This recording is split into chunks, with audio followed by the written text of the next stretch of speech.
राधे राधे प्रिय भक्तों।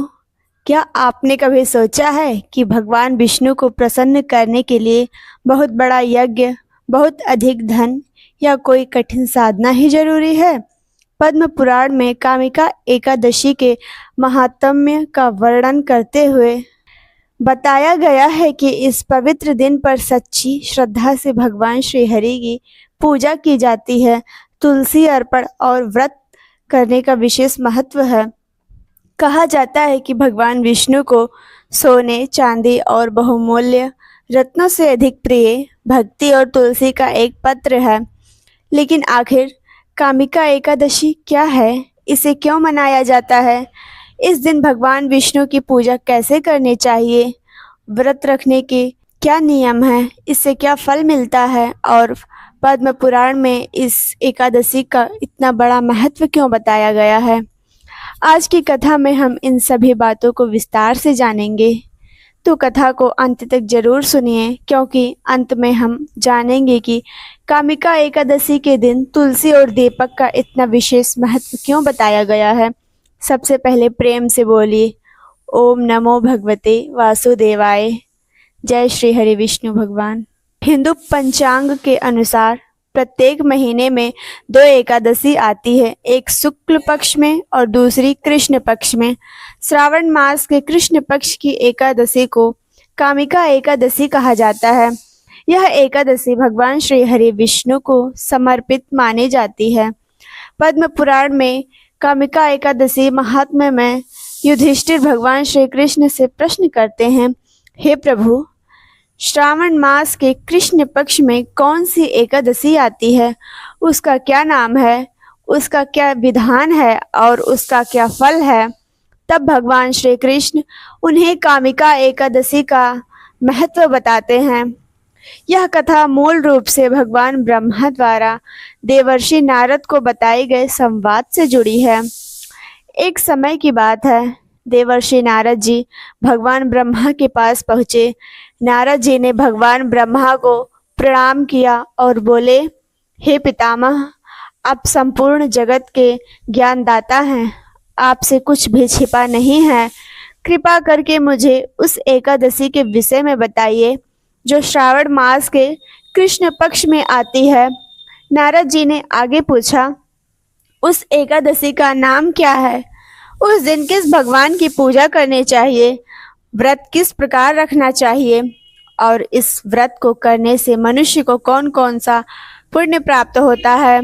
नारद जी की बात सुनकर भगवान ब्रह्मा प्रसन्न हुए। ब्रह्मा जी ने कहा, हे नारद, तुमने बहुत कल्याणकारी प्रश्न पूछा है। लोक कल्याण के लिए मैं तुम्हें उस पवित्र एकादशी का महत्व बताता हूँ। श्रावण मास के कृष्ण पक्ष में आने वाले इस एकादशी का नाम कामिका एकादशी है और ब्रह्मा जी ने कामिका एकादशी का महत्व बताना प्रारंभ किया। ब्रह्मा जी कहते हैं, हे नारद, कामिका एकादशी भगवान श्री हरि को समर्पित अत्यंत पवित्र तिथि है। इस दिन भगवान विष्णु की श्रद्धा पूर्वक पूजा करने का विशेष महत्व बताया गया है। भगवान विष्णु को शंख, चक्र और गदा धारण करने वाले श्री हरि के रूप में स्मरण किया जाता है। जो भक्त इस दिन भगवान का ध्यान करता है, उनका नाम स्मरण करता है और अपनी क्षमता के अनुसार व्रत पूजा करता है, वह अपने मन को भगवान की ओर लगाता है। पद्म पुराण में इस व्रत के फल का वर्णन बहुत महिमापूर्ण शब्दों में किया गया है। वहाँ कहा गया है कि कामिका एकादशी का महत्व सुनने मात्र को भी अत्यंत पुण्यदायक बताया गया है।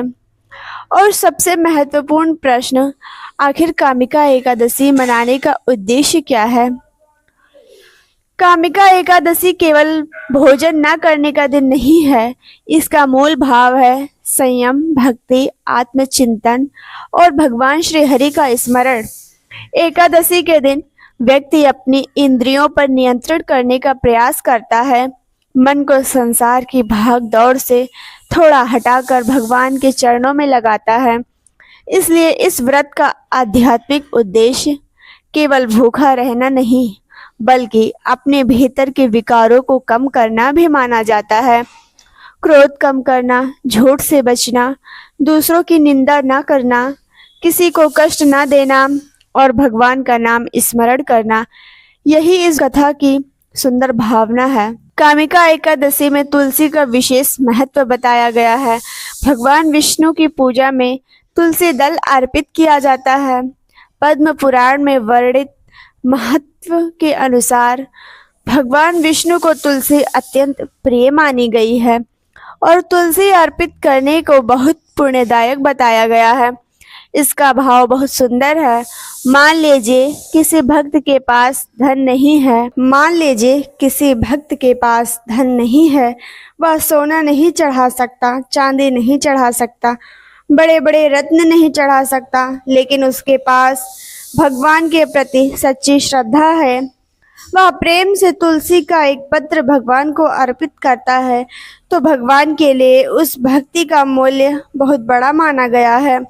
इसलिए भगवान की पूजा में सबसे महत्वपूर्ण वस्तु केवल सामग्री नहीं बल्कि भावना है।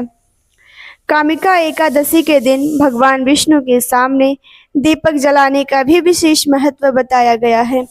पद्म पुराण में भगवान के सामने दीप प्रज्वलित करने और रात में जागरण करने के पुण्य का वर्णन मिलता है। अब दीपक का आध्यात्मिक अर्थ समझिए। जब हम भगवान के सामने दीपक जलाते हैं तो वह केवल तेल और बाती का प्रकाश नहीं होता, वह हमारे भीतर के अंधकार को दूर करने का प्रतीक है।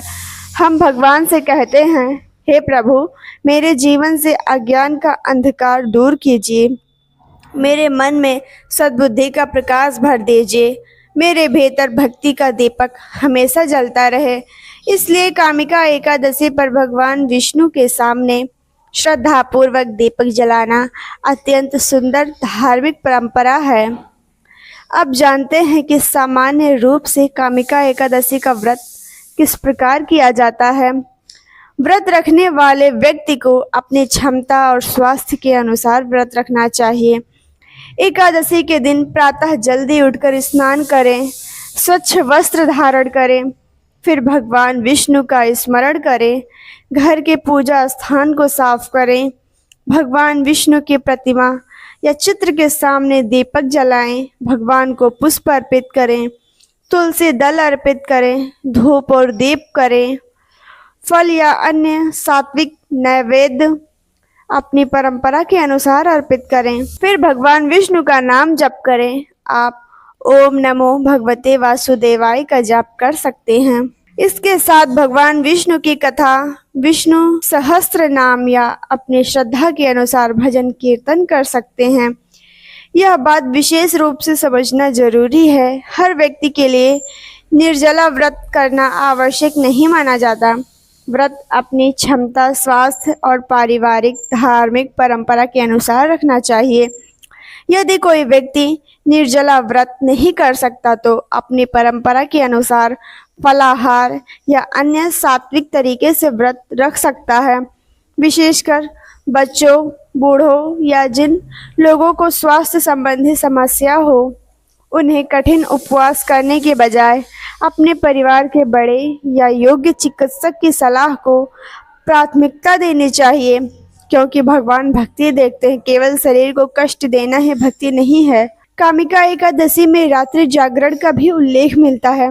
जो व्यक्ति सामर्थ्य रखता है वह रात में भगवान विष्णु का नाम स्मरण कर सकता है, भजन कर सकता है, भगवान की कथा सुन सकता है, विष्णु मंत्र का जाप कर सकता है और अपने मन को भगवान के चरणों में लगा सकता है। लेकिन इसका अर्थ यह नहीं है कि हर व्यक्ति को जबरदस्ती पूरी रात जागना ही पड़े। भक्ति में सबसे महत्वपूर्ण है श्रद्धा और संयम। अब बात करते हैं कामिका एकादशी का व्रत रखने से क्या लाभ होते हैं। धार्मिक ग्रंथों में इस व्रत के अनेक आध्यात्मिक फल बताए गए हैं। पहला लाभ, पापों से मुक्ति की भावना। पद्म पुराण में कामिका एकादशी को पापों का नाश करने वाला व्रत बताया गया है। इसका आध्यात्मिक अर्थ यह है कि व्यक्ति अपने पुराने गलत कर्मों को याद करके उनसे सीख ले और आगे अच्छे कर्म करने का संकल्प करे। दूसरा लाभ, भगवान विष्णु की कृपा। कामिका एकादशी भगवान विष्णु को समर्पित है, इसलिए भक्त इस दिन श्री हरि की पूजा करके उनकी कृपा प्राप्त करने की प्रार्थना करते हैं। तीसरा लाभ है मन की शुद्धि। व्रत के दौरान संयम रखने से व्यक्ति अपने मन और इंद्रियों पर नियंत्रण का अभ्यास करता है। चौथा लाभ है भक्ति में वृद्धि। भगवान का नाम जपने और कथा सुनने से मन को आध्यात्मिक दिशा मिलती है। पांचवा लाभ है तुलसी पूजा का पुण्य। इस दिन भगवान विष्णु को तुलसी अर्पित करने का विशेष महत्व बताया गया है। छठा लाभ है दीपदान का महत्व। भगवान के सामने दीपक जलाने को भी अत्यंत पुण्यदायक बताया गया है। सातवां लाभ है मोक्ष की भावना। कामिका व्रत को सांसारिक बंधनों से मुक्ति और भगवान विष्णु के धाम की प्राप्ति से जोड़ा गया है। यह धार्मिक मान्यता है कि जिसे श्रद्धा के संदर्भ में समझना चाहिए। कामिका एकादशी हमें एक बहुत सुंदर बात सिखाती है। भगवान को दिखावा नहीं चाहिए, भगवान को हमारे मन की सच्चाई चाहिए। अगर किसी के पास बहुत धन है लेकिन उसके मन में अहंकार है तो उसकी पूजा का भाव कमजोर हो सकता है। और यदि कोई गरीब भक्त है लेकिन वह सच्चे मन से भगवान को याद करता है, तुलसी का एक पत्र अर्पित करता है और कहता है, हे प्रभु, मेरे पास आपको देने के लिए कुछ नहीं है, बस मेरा मन आपके चरणों में है, तो यही सच्ची भक्ति की भावना है। कामिका एकादशी की कथा केवल पुण्य प्राप्त करने की बात नहीं करते, यह हमें अपने जीवन में परिवर्तन लाने का अवसर देती है। एक दिन के लिए हम स्वयं से पूछें, क्या मैं किसी को अनावश्यक दुख तो नहीं दे रहा? क्या मैं किसी की निंदा तो नहीं करता? क्या मैं अपने माता पिता का सम्मान करता हूँ? क्या मैं अपने कर्म ईमानदारी से करता हूँ?